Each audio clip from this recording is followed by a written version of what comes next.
नमस्कार दोस्तों, मेरा नाम महावीर सिंह राव है।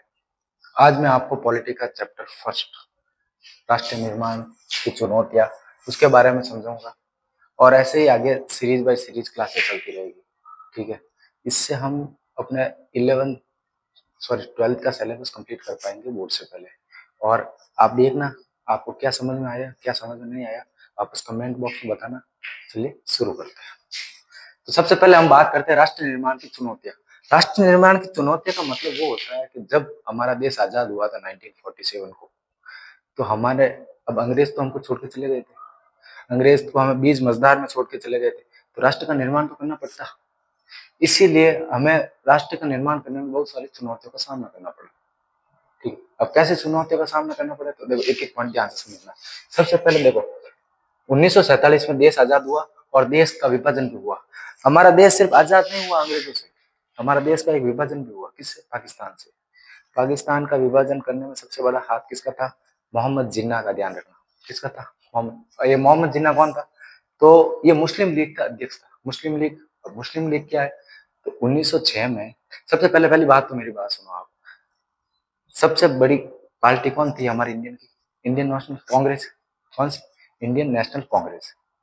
तो सारे नेता उस पार्टी में थे।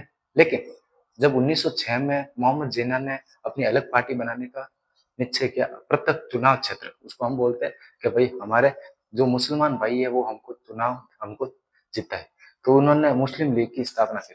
जैसे कांग्रेस पार्टी है वैसे मुस्लिम लीग की पार्टी है। कब स्थापना हुई थी? 1906। तो उसी आदमी ने बोला कि मुझे तो पाकिस्तान चाहिए। जब देश आजाद होने वाला था तो उसने ही बोला मुझे पाकिस्तान चाहिए। तो हमारा देश जब आजाद हुआ तो हमारे देश में सबसे बड़ी चुनौती थी कि हमें पाकिस्तान अलग करना पड़ा।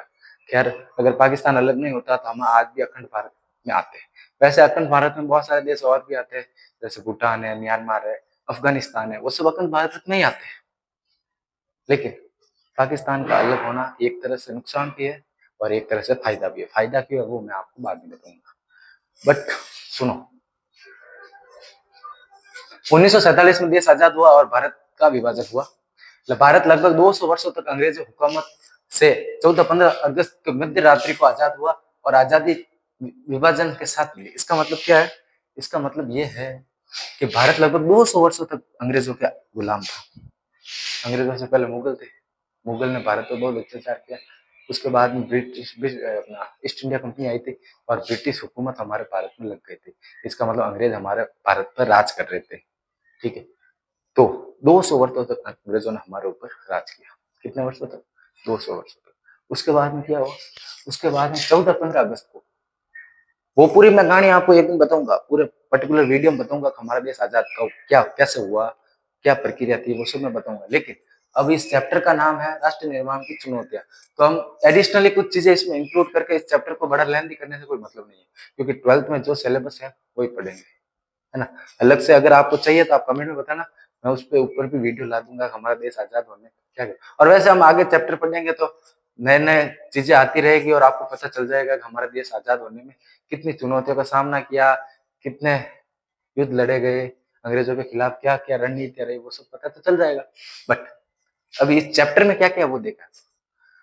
तो भारत लगभग 200 वर्ष तक अंग्रेजी हुकूमत से 14-15 अगस्त की मध्य रात्रि को आजाद हुआ और आजादी विभाजन के साथ मिली। मतलब 14 अगस्त के रात को भारत आजाद हुआ। अच्छा, अगर मैं बोलूं पाकिस्तान आजाद तो हुआ तो 14 अगस्त को, और भारत कब आजाद हुआ? 15 अगस्त को। ये बात आप ध्यान रखना। ठीक है, तो पहले पाकिस्तान अलग हुआ, उसके बाद भारत अलग हुआ। हालांकि हम तो बाप ही, बेटा बेटा होता है, बाप बाप होता है ना। तो पाकिस्तान अलग करने का सबसे बड़ा कारण था कि भारत में बहुत सारे दंगे होने लगे थे। मुसलमान लोग जिन्ना के कहने पर भारत में जगह जगह पर दंगे करवा रहे थे और भारत की आंतरिक सुरक्षा पे कहीं ना कहीं नुकसान हो रहा था। इसलिए हमें मजबूरी में पाकिस्तान अलग करना पड़ा। खैर, पाकिस्तान अलग करने की, देखो मेरी बात सुनो आप, पाकिस्तान अलग करने की सबसे बड़ी नीति तो अपनी मोहम्मद जिन्ना की थी, लेकिन कहीं ना कहीं अंग्रेजों का भी तो हाथ था। अच्छा, अंग्रेजों का क्यों हाथ था? अंग्रेज क्यों चाहते थे कि पाकिस्तान अलग हो? तो अंग्रेज सिर्फ एक कारण से ही चाहते थे। अंग्रेज सोचते थे अगर हमने भारत को आजाद किया भी तो भारत हमें बाद में दौड़ा दौड़ा के मारेगा, इसलिए इसके पैर ही काट दो। अगर मैं भारत के पैर काट दूंगा तो भारत क्या दौड़ेगा बताओ। अगर हम भारत के हिस्से पूरे कर लेंगे तो भारत हमारा क्या पीछा करेगा और हमें क्या नुकसान पहुंचाएगा। अंग्रेज की रणनीति ये थी, इसलिए अंग्रेज ने भारत से पाकिस्तान अलग किया और चले गए। ये बात आप ध्यान रखना। अच्छा, अंग्रेज भारत में मुसलमानों और हिंदुओं को कैसे लड़ाते थे? सब अंग्रेजों का खेल है दोस्तों। अगर अंग्रेज चाहते ना तो आज भारत अलग भी नहीं होता और हम एक साथ भी रहते। अच्छा, मुगल में तो हम हिंदू मुसलमान साथ ही रहते थे ना, तब कहाँ दंगे होते थे बताओ? जब मुगल सम्राट, अच्छा मुगल भी तो एक तरह का मोमेडियन ही है। तो मुझे एक बात बताओ, मुगल जब हमारे भारत पर शासन कर रहा था तब तो हम हिंदू मुसलमान लड़े ही नहीं, और अंग्रेज आए तब लड़ने लगे। कुछ तो ऐसा हुआ होगा कि हम लड़ रहे थे। तो क्या कारण था? कारण सिर्फ एक ही था कि अंग्रेज क्या करते थे, अब जैसे हम हिंदू किसको मानते हैं? गाय को मानते हैं पवित्र, और वैसे वैसे मुसलमान सुअर को अपवित्र मानते हैं। तो अंग्रेज क्या करते थे, गाय का सिर काट के हिंदुओं के घर पे फेंक देते थे और सुअर का सिर काट के मुसलमानों के घर में फेंक देते थे, और कहते थे तुम्हारे घर में ये गाय का सिर मुसलमान ने फेंका, और मुसलमानों को कहते थे तुम्हारे यहाँ पर सुअर का सिर हिंदुओं ने फेंका। ये ऐसे लड़ाते थे। इससे क्या हुआ, आंतरिक दंगे होने लग गए। फिर धीरे धीरे हिंदू मुसलमान के बीच में दूरियां होने लग गई, और धीरे धीरे कहीं ना कहीं अलग देश की मांग करने लग गए मुसलमान। ठीक है, अब देखो, तो 14-15 अगस्त को कुल मिला के भारत आजाद हुआ। 14 अगस्त को भारत अपना पाकिस्तान आजाद हुआ, और 15 अगस्त को अपना भारत आजाद हुआ। उसके बाद में क्या हुआ, नेहरू जी ने संविधान सभा में संबोधित करते हुए प्रसिद्ध भाषण दिया। अच्छा, जब हमारा देश आजाद हुआ तो पूरी संविधान सभा हुई। संविधान मतलब बड़े बड़े नेता बैठे थे, एक पूरी सभा हुई। तो उन्होंने उसमें नेहरू जी ने सबसे अच्छा भाषण दिया। क्या भाषण दिया? तो उन्होंने, देखो भाषण ध्यान रखना आप, भाषण ये एग्जाम में आ सकता है बोर्ड में कि नेहरू जी ने संविधान सभा में क्या भाषण दिया। तो ये देखो, भाग्यवतों से चिर प्रतीक्षित भेंट। अब ये एग्जैक्ट तुम याद कर लेना क्योंकि इसमें समझाने का कुछ है नहीं, बस ये भाषण याद करना। ये नेहरू जी ने संविधान सभा में दिया था। क्या दिया था? भाग्यवधु से चिर प्रतीक्षित भेंट, या फिर इसको बोलते tryst with destiny. Tryst with destiny, ये दोनों नाम है। ठीक है, ये इंग्लिश में है, ये हिंदी में। भाग्यवतु से चिर प्रतीक्षित भेंट या ट्रिस्ट विथ डेस्टिनी के नाम से नेहरू जी ने संविधान सभा में भाषण दिया। अच्छा, अब मुझे एक बात बताओ, संविधान सभा में नेहरू जी ने भाषण क्यों दिया? क्योंकि नेहरू जी इंडियन नेशनल कांग्रेस के अध्यक्ष थे। अब अध्यक्ष ही भाषण देगा, तो उन्होंने ये भाषण दिया। कब दिया? जब हमारा देश आजाद हुआ था। अंडरस्टैंड? इसके बाद में क्या है, आजादी के साथ भारत को बहुत सी समस्या विरासत में मिली, जिसका सामना करते हुए राष्ट्र निर्माण करना था। इसका मतलब देखो, आजाद तो हो गया हमारा देश, भारत आजाद तो हो गए, लेकिन भारत को बहुत सारी समस्या विरासत में मिली। विरासत का मतलब कि बिन बुलाई, मतलब कुल मिला के हमको ये समस्याओं का सामना करना पड़ रहा था। अगर अंग्रेज चाहते तो हमें बिना समस्या दिए ही भारत को आजाद कर सकते थे, लेकिन अंग्रेजों ने ऐसा नहीं किया। अंग्रेज चाहते थे कि इनको समस्याएं दो, ताकि ये कुछ साल तक इसी में वो झुंझे रहे और हमें कोई ब्लेम नहीं कर पाए। अच्छा, अंग्रेजों ने भारत को आजादी क्यों दी, इसके बारे में भी मैं डिटेल में वीडियो लाऊंगा। कुछ तो हुआ होगा, ऐसे ही बैठे बैठे तो उन्हें सोचा नहीं होगा कि यार कल भारत को आजाद कर देते, ऐसा तो नहीं होगा। कुछ ना कुछ तो रीजन हो ही होगा। तो देखो, मैं तेरा थोड़ा सा हिंट दे देता हूँ। भारत को आजादी इसीलिए दी क्योंकि सेकेंड वर्ल्ड वॉर चल रहा था। अब वो सेकेंड वर्ल्ड वॉर चल रहा था तो भारत के सैनिक चाहिए होंगे उस वर्ल्ड वॉर में। सेकेंड विश्व युद्ध में, द्वितीय विश्व युद्ध में अंग्रेजों ने बोला था कि हमें भारत से कुछ सैनिक भेजो और हमें सेकेंड विश्व युद्ध में हेल्प चाहिए। तब हमारे भारत के नेताओं ने बोला कि अगर तुम भारत को आजाद करोगे तो मैं सैनिक भेजूंगा। ये छोटा सा एक विस्तार है, उसके बाद में प्रॉपर हमें आपको डिटेल में वीडियो बताऊंगा। ठीक है, तो आजादी के साथ भारत को बहुत सी समस्या विरासत में मिली, जिसका सामना करते हुए भारत निर्माण, राष्ट्र का निर्माण करना था। इसका मतलब विरासत में तो मिली, तो उसको सामना करते हुए ही हमें राष्ट्र का निर्माण करना था। ऐसा था नहीं। अब राष्ट्र, अब देखो हमको भारत मिला लेकिन बहुत सारी सुविधाएं नहीं मिली, तो उस सुविधा के लिए हमें लड़ना पड़ रहा था, हमें बहुत सारी समस्याओं का सामना करना पड़ रहा था, और धीरे धीरे राष्ट्र का निर्माण करना था। समझ में आ रहा है आप सबको? आगे देखो, आजादी के बाद दो बातों पर सबकी सहमति थी। दो बातों पर क्या सहमति थी? सब चाहते थे कि ये दो बातें इंडिया में होनी चाहिए। क्या थी? सबसे पहले तो शासन लोकतांत्रिक सरकार द्वारा चलाना चाहिए। इसका मतलब है जो जनता द्वारा चुने गए नेता ही संसद में बैठेंगे और वही सरकार चलाएंगे। रैंडमली कोई नहीं है भाई राजा का बेटा है या संसद में बैठ गया और लोकतंत्र का तो पूरा कल्याण हो गया और भारत चलेगा, ऐसा नहीं चलेगा। लोकतांत्रिक सरकार द्वारा ही शासन चलेगा। इसका मतलब हम चुनेंगे, वही जाएंगे संसद में, वही बैठेंगे और वही कानून बनाएंगे। अब जैसे मैं basically I am from Jodhpur, तो अगर मैं जोधपुर से किसी एमपी को चुनाव में भेजता मतलब एमपी को वोट देता हूँ जोधपुर से, तो वो एमपी लोकसभा में बैठेगा और वो कानून बनाएगा। अंडरस्टैंड? रैंडमली कोई नहीं जा सकता। तो इसका मतलब यही है कि शासन लोकतांत्रिक सरकार द्वारा ही चलाया जाएगा। दूसरा क्या है, सरकार सभी के भले के लिए काम करेगी। अब हालांकि करती नहीं है, ये तो आपको भी पता है, बट वहां पर उस टाइम उस सबकी सहमति थी, सरकार सबके भले के लिए काम करेगी। अगर कोई चुन के जा रहा है तो वो अपनी मन मर्जी से कोई काम नहीं करेगा, उसके मन में एक ही भावना होनी चाहिए, सबका भला हो, जो आजकल लोग नहीं सोचते। आजकल नेता तो सब अपने घर पर थे। I don't want to speak any name, but ऐसा होता है। ठीक है, आगे देखो। तो आजादी के बाद दो बातें सबकी सहमति थी, पहले लोकतांत्रिक सरकार द्वारा शासन चलाया जाएगा, सरकार सभी के भले के लिए काम करेगी।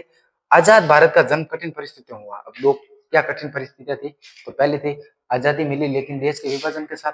दूसरी थी 1947 में, 1947 का साल हिंसा का साल था, विस्थापन का साल था और त्रासदी से भरा साल था। अब आजाद तो 1947 में हुआ था भारत, तो ये क्या 3 वर्ष है, हिंसा, विस्थापन और त्रासदी। तो देखो 1947 में जब भारत आजाद हुआ तो बहुत सारी भारत में हिंसा हुई। हिंसा मतलब काट मार पीट, क्योंकि मुसलमान और हिंदू लड़ रहे थे। मुसलमान बोल रहे थे हमें देश चाहिए, हमें अपना अलग देश चाहिए, एक ही रट लगाए हुए थे। तो हिंसा से भरा हुआ साल था। उसके बाद में विस्थापन, विस्थापन मतलब एक जगह से दूसरी जगह जा रहे थे लोग। लोग अपने देश अपने ही घर में, मतलब अपने ही घर में वो अजीब व्यवहार कर रहे थे। इसका मतलब क्या है कि मतलब उसको अपना घर नहीं लग रहा था। जैसे वो किसी एरिया में है और अगर वहां पर ज्यादातर मुसलमान है और किसी एक का घर हिंदू है, तो मुसलमान उसको भगा रहे थे कि जाओ यहाँ से, हमारे एरिया से जाओ जाओ। मतलब वो खुद के घर में ही दूसरों जैसे व्यवहार करते। अंडरस्टैंड? तो विस्थापन हो रहा था। विस्थापन का मतलब लोग एक दूसरे से दूसरी जगह, एक दूसरी जगह जाते रहते थे, जा रहे थे। तो वो पूरा साल ऐसे ही चला। उसके बाद त्रासदी से भरा साल था। त्रासदी मतलब बहुत मारपीट, हिंसा और त्रासदी एक ही। ठीक है, बहुत बमबारी हुई, ठीक है, बहुत गोलियां चली। और ये सब कौन करा था? मोहम्मद बिन सलमान, और कोई नहीं करा था। ठीक है, यहाँ तक समझ में आया? आगे देखते हैं। तो हम आगे पढ़ते हैं कि राष्ट्र निर्माण में 3 सबसे बड़ी चुनौतियां क्या थी। और ये सबसे इंपॉर्टेंट क्वेश्चन है, इस चैप्टर का सबसे इंपॉर्टेंट क्वेश्चन है, बोर्ड में हर टाइम पूछता है। ठीक है, कि राष्ट्र निर्माण जब हम कर रहे थे तो उसमें 3 महत्वपूर्ण चुनौतियां क्या थी, तो ध्यान रखना। सबसे पहला था एकता के सूत्र में बांधना। एकता के सूत्र में बांधना, ये क्या होता है? भारत विविधता से भरा देश था।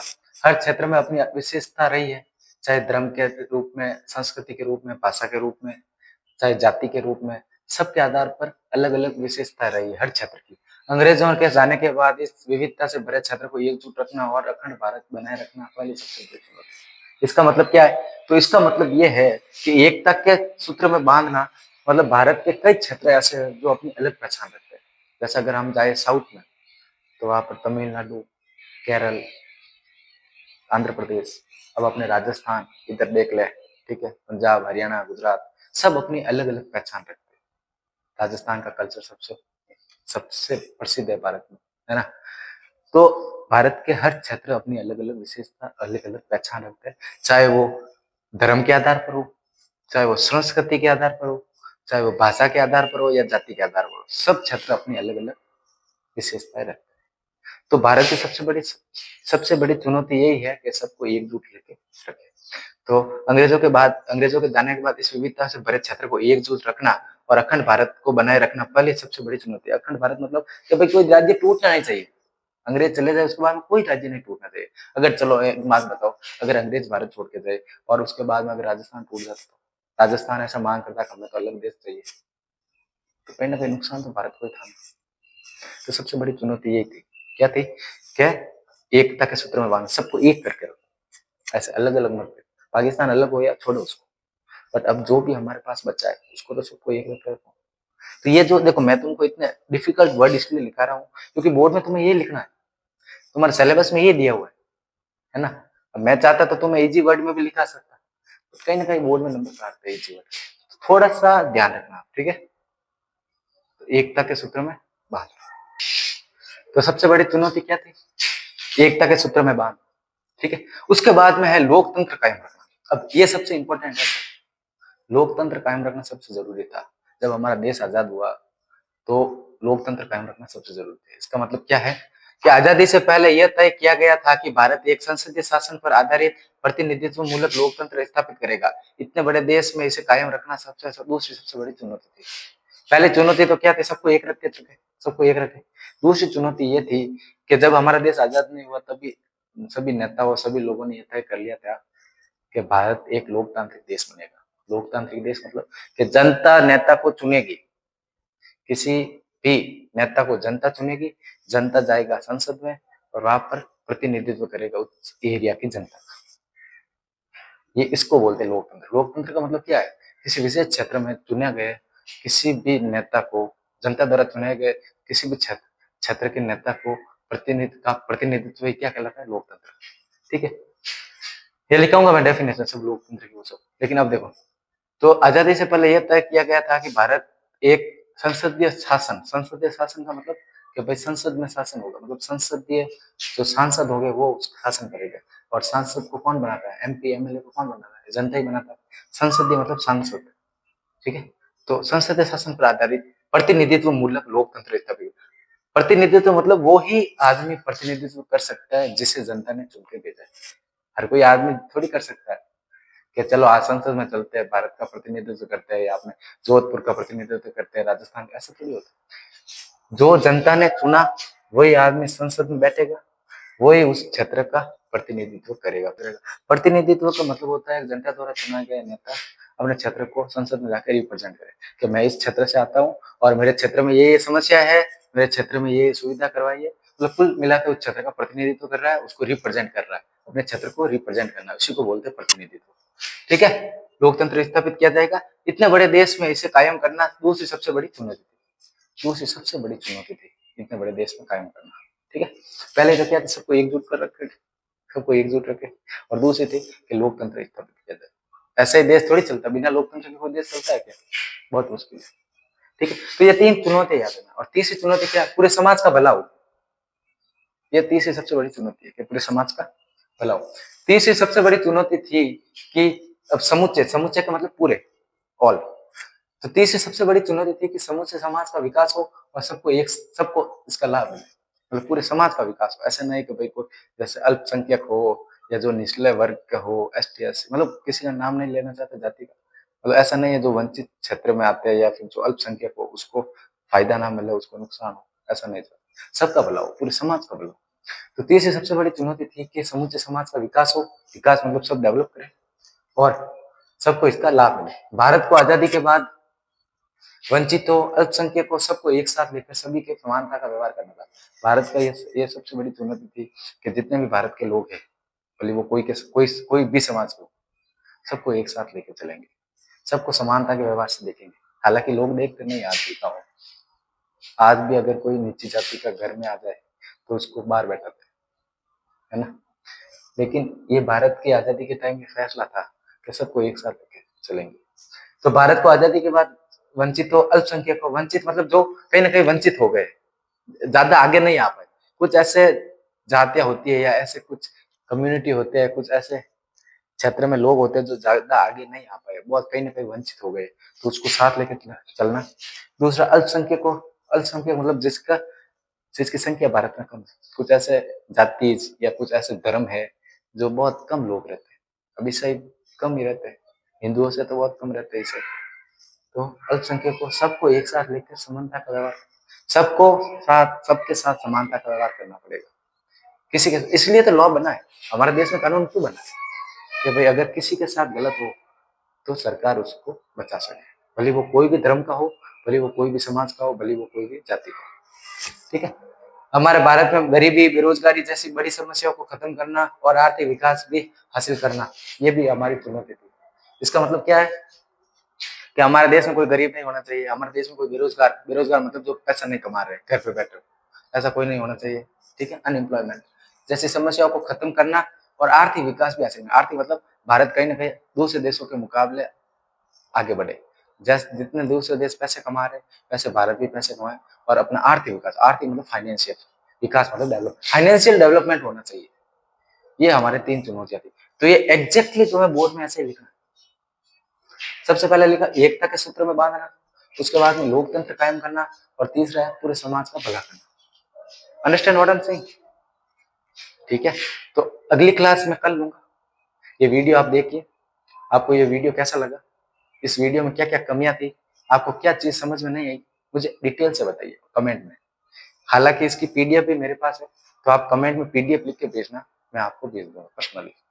ठीक है, थैंक यू वेरी मच। और कुछ भी अगर समझ में नहीं आया हो तो मुझे कमेंट में जरूर बताना, अगर आप नहीं बताओगे तो आप मुझे पता नहीं चलेगा। और इम्प्रूवमेंट के साथ धीरे धीरे धीरे धीरे इस पूरे 12th का सिलेबस कंप्लीट कर देंगे, जिसमें हिस्ट्री, पॉलिटी, ज्योग्राफी, जितने भी सब्जेक्ट है, इंग्लिश, सब कवर कर देंगे। अंडरस्टैंड? चलो, इसके बाद में अगर तुम्हें कॉपी में उतारना हो तो अपनी नई कॉपी बनाओ और कॉपी में उतारो, तुम्हें खुद को पता चल जाएगा कि कितना डिटेल। ठीक है, और अगर कॉपी में नहीं उतारना तो नोट्स भी ऐसे मिल जाए। ठीक है, थैंक यू।